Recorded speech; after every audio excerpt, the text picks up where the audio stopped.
అదే RTV app వార్తల్ని క్షణాల్లో చదివే అవకాశం ఉంటుంది. ఒక న్యూస్ పేపర్, ఒక టెలివిజన్ ఛానల్ మీ చేతుల్లో ఎప్పుడూ ఉంటాయి. పిల్లల భవిష్యత్తు కొరకు తల్లిదండ్రులు ఉన్నదంతా దారబోస్తారు, వాళ్ళ యొక్క అభివృద్ధి కోసం అంతా చేస్తారు.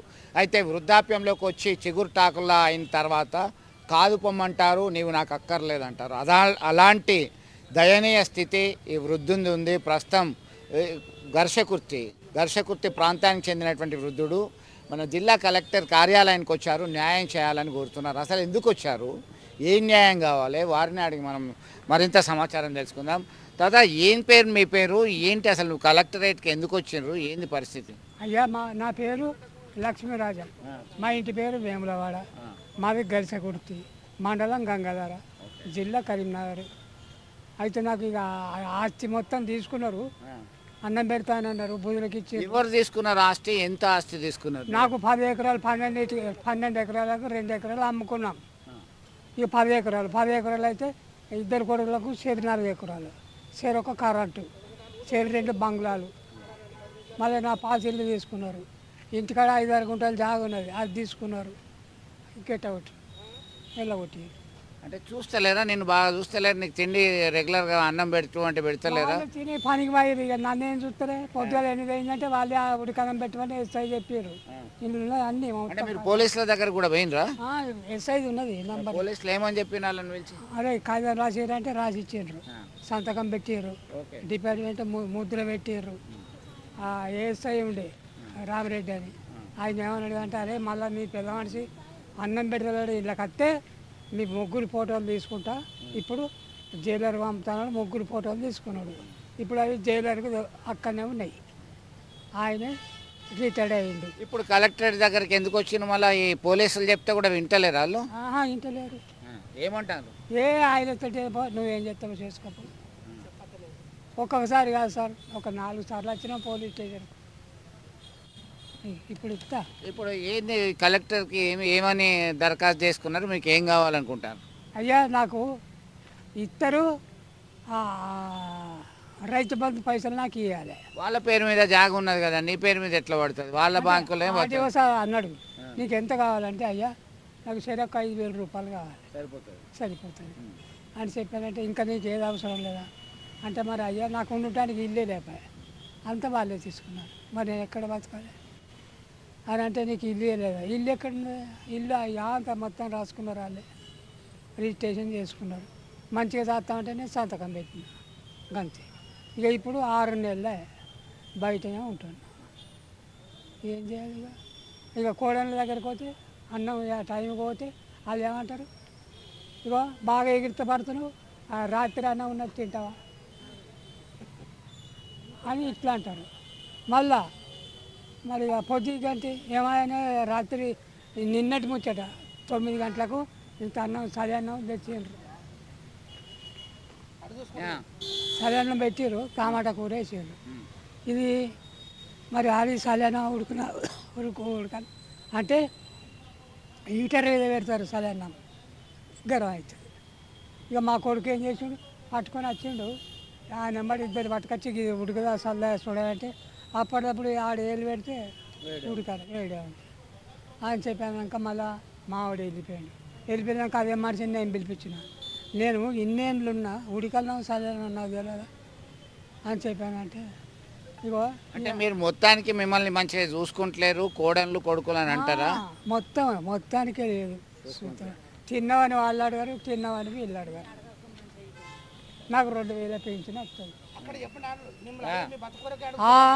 2,000 రూపాయలు ఏం చెప్తున్నావు అని అంటారు.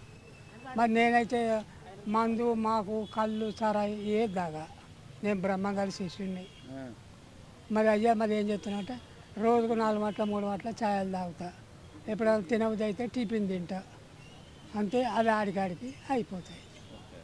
న్యాయం కావాలని చెప్తారు ఇప్పుడు. అయ్యా నాకు కావాలి. మరి మొన్న ఆర్డీఓ సభ ఇదే అన్నారు, మరి నీకేం కావాలి బాబు అని అంటే, అక్కడ ఆఫీసర్ రమ్మంటే పోయి మా ఎంఆర్ఓ వచ్చింది, గంగాధర్ ఎంఆర్, ఆమె నన్ను పట్టుకపోయి చూపించి మరి కరెక్ట్ మాట్లాడి చెప్పు అని చెప్పానంటే, ఆమెను కూడా ఆర్డీఓ సాబు కలిపింది. కరెక్ట్ ఇప్పుడు చెప్పినట్టుగానే మీరు చెప్పిన అన్ని విషయాలు చెప్తే, మరి మీకు బక్క ఎంత కావాలి అంటే, అయ్యా నాకు సరే ఒక 5,000 రూపాయలు ఇవ్వండి. పండటానికి జాగా ఇల్లు లేదు, ఇంటికాడ అంతా మీరే తీసుకుంటారు, నేను ఎక్కడ ఉండాలి? ఇక మా ఎక్క తక్కువ మాట రాత్రి చంపడానికి వచ్చిండ్రు, ఎవరు చంపుతామని వచ్చిండ్రు? ఇద్దరు కొడుకులు తాగుతారు వాళ్ళు పుల్లు. అంటే చెప్పిండ్రా, బెదిరించిండ్రా నేను చంపుతామని? బెదిరించారు ఆ ఫుల్. కొడుకుల పేర్లేంది? వి శ్రీనివాసు, వి సత్యం, అది వాళ్ళే. ఓకే. మీకు ఏం చేయాలి? ఇస్తావా 20 గుంటల భూమి? ఆ 20 గుంటల భూమి ఇప్పుడు గుంట రోడ్డుకే ఉన్నది, ఆ గుంటకు 5 లక్షలు. ఇప్పుడు ఆ భూమి ఇస్తావా చంపమాట? ఏం చేయాలి? చూశారు కదా ఈ వృద్ధుని దయనీయ స్థితి. ఉన్నదంతా ఇద్దరు కూతుళ్ళకి, ఇద్దరు కుమారులకి ఇచ్చాడు. ఇప్పుడు తనకి వేలకింత తిండి పెట్టండి, పడుకునేటప్పుడు కాస్త సహాయ సహకారాలు అందించండి, నన్ను చూసుకోండి అంటున్నాడు, వేడుకుంటున్నాడు. గతంలో పోలీస్ స్టేషన్ మెట్లెక్కాడు. పోలీసులు చెప్పిన తర్వాత కొద్ది రోజులు మాత్రమే వాళ్ళ కుమారులు విన్నారు. ఆ తర్వాత ఏం చేస్తావో చేసుకోపో అంటే జిల్లా కలెక్టరేట్ కార్యాలయం చుట్టూ తిరుగుతున్నాడు. కనీసం నెలకి 10,000 రూపాయలు ఇవ్వండి, కుటుంబ సభ్యులకు 10 కోట్ల రూపాయల విలువైనటువంటి భూమిని ఇచ్చానని చెప్పి దయనీయంగా చెప్తున్నటువంటి పరిస్థితి. వృద్ధుల సంరక్షణ చట్టాలు ఉన్నాయి, కేంద్ర ప్రభుత్వం చేసింది. అలాగే గతంలో కొన్ని ప్రాంతాల్లో ఎవరైతే పిల్లలు తమ తల్లిదండ్రులను చూడట్లేదో వారికి ఇచ్చినటువంటి ఆస్తులను సైతం రిటర్న్ చేసిన దాఖలాలు ఉమ్మడి జిల్లాలో ఉన్నాయి. పెద్దపల్లిలో, కరీంనగర్లో, రాజన్న సిరిసిల్ల జిల్లాలో ఇలాంటి ఘటనలు చోటు చేసుకున్నాయి. మనతో మాట్లాడడానికి ఓ న్యాయవాది ఉన్నారు. మీరు చెప్పండి వేణుగోపాల్ గారు, ఎట్లా చూడొచ్చు ఇలాంటి దయనీయ స్థితి? ఇట్లా లక్ష్మీరాజంకి ఒక్కరికే కాదు, చాలామంది పరిస్థితి ఇట్లాంటిది ఉన్నది. కుమారులకి కొడుకులే కదా అని చెప్పేసి 4 ఎకరాలు ఇచ్చేసిండు, ఇద్దరు కూతుళ్ళకి ఎకరం ఇచ్చేసిండు. ఉన్న 20 గుంటలు కూడా రాసేయండి, లేదంటే నిన్ను చంపేస్తామని చెప్పి బెదిరిస్తున్నారని చెప్పి కలెక్టర్ కార్యాలయానికి వచ్చినటువంటి. అంటే సమాజం లోపల అంటే తల్లిదండ్రులకు 100 సంవత్సరాలు బతికినా కూడా వాళ్ళను అన్ని విధాలుగా మంచిగా చూసుకోవాలనేటువంటి అభిప్రాయం ఉండాలి. అది తగ్గిపోయింది. అది రెండవది ఏంది, ఇంతకుముందు గ్రామం అంటే, సమాజం అంటే భయం ఉంటుండే, గౌరవం ఉంటుండే. ఇప్పుడు ఆ ఊరు అంటే, గ్రామము, సమాజం అంటే లేరు. మీరెవరు మాకు చెప్పేటోళ్ళు అనేటువంటి ఒక వ్యవస్థ వచ్చింది. కాబట్టి దీన్ని ఏంటంటే పునరుద్ధరణ చేయాలి. పునరుద్ధరణ ఏంటంటే ఆ గ్రామస్తులు అందరూ పోయి అడగాలి. ఇటువంటి కేసులల్లో టౌన్లలో ఉంటే ఆ వార్డ సభ్యులందరూ పోయి అడగాలి. ఒక చట్టాలతోనే, పోలీసులతోనే వీళ్ళకు రక్షణ కుదరదు. సమాజంలో ఉన్నటువంటి వాళ్ళందరూ పోయి వృద్ధాప్యంలో ఉన్నటువంటి తల్లిదండ్రులకు వ్యతిరేకంగా ఈ విధంగా ప్రవర్తిస్తే మంచిది కాదు అనేటువంటి హెచ్చరిక సమాజం జారీ చేయాలి. ఇంకోటి ఏంది, ఇప్పుడు ఈ మధ్యలో చాలామంది గురువులు తయారయ్యారు, ఆధ్యాత్మిక గురువులు తయారయ్యారు. ఆధ్యాత్మిక గురువులు ప్రవచనాలు చెప్తా ఉన్నారు. పాపం ఏంది, పుణ్యం ఏంది, స్వర్గం ఎక్కడుంది, నరకం ఎక్కడ ఉన్నదని చెప్తున్నారు. మరి వాళ్ళు ఇట్లాంటివి చెప్పాలి. ఆ గురువులు ధర్మ ప్రమోదన చేసేటువంటి గురువులు ఇట్లా చెప్తున్నారు, తల్లిదండ్రులను చూసుకోవాలని చెప్తున్నారు. అట్ ద సేమ్ టైం చట్టాలు చెప్తున్నాయి, వాళ్ళకి ఇచ్చినటువంటి ఆస్తిని కూడా రిటర్న్ చేసేటువంటి రైట్ ఆర్డీఓ నివేదిక ఆధారంగా కలెక్టర్కు ఉంది అని చెప్పి చూసాము. గతంలో ఇలాంటి సంఘటనలు కూడా జరిగాయి. వృద్ధాప్య సెంటర్లు పెరుగుతున్నటువంటి పరిస్థితి. సమాజం నిలదీయాలి వీళ్ళను, ఇటువంటి వాళ్ళను. ఇంకోటి ఏంటంటే వాళ్ళకు కౌన్సిలింగ్ ఇవ్వాలి. ఏ పిల్లలైతే వాళ్ళ తల్లిదండ్రులతో కరెక్ట్ ఉంటలేరో వాళ్ళకు కౌన్సిలింగ్ సెంటర్స్ పెట్టి వాళ్ళకు కౌన్సిలింగ్ ఇవ్వాలి. మొత్తం మీద కౌన్సిలింగ్ ఇవ్వాలని చెప్తున్నటువంటి పరిస్థితి. ఒక అమ్మ ఉంది, ఆమె అభిప్రాయాన్ని కూడా తెలుసుకుందాం. ఎట్లా అమ్మ, ఏమైంది, ఎట్లా చూడొచ్చు అంటే పిల్లలకి ఉన్నదంతా ఇచ్చేసింది, ఎట్లా చూద్దాం? మనం అంతా కథ విన్నాం, లక్ష్మీరాజం కథ. ఏమంటాం? మీ పేరేంది, మీ ఊరేంది? నా పేరు సరోజన, ఇక్కడ పల్లెటూరు. కానీ ఇతంది ఏంటిదంటే 12 ఎన్ని గుంటల జాగా కాదు, వాళ్ళకి ఇచ్చి నిడిచిపెట్టండి. ఇతడు ఉంచుకున్నది ఎంత? 20 గుంటల జాగా పింఛని. ఇల్లు రాజ్యాంగ బతకచ్చాలు జావనని చూడాలి, వదిలేసారు. వాళ్ళు పుట్టలేరు అనుకోవాలి, మన రక్తం కూట్టింది కానీ పుట్టలేదు అనుకోవాలి. అంత కందుసులు ఉన్నారు, సార్ అందరు తయారైన ఇట్లని బాగా. ఇంటింటికి ఇదే పరిస్థితి ఘోరంగా. గా ముసలయ్యను కాళ్ళు మొక్కి దేవుని తిరగ పూజించాలి.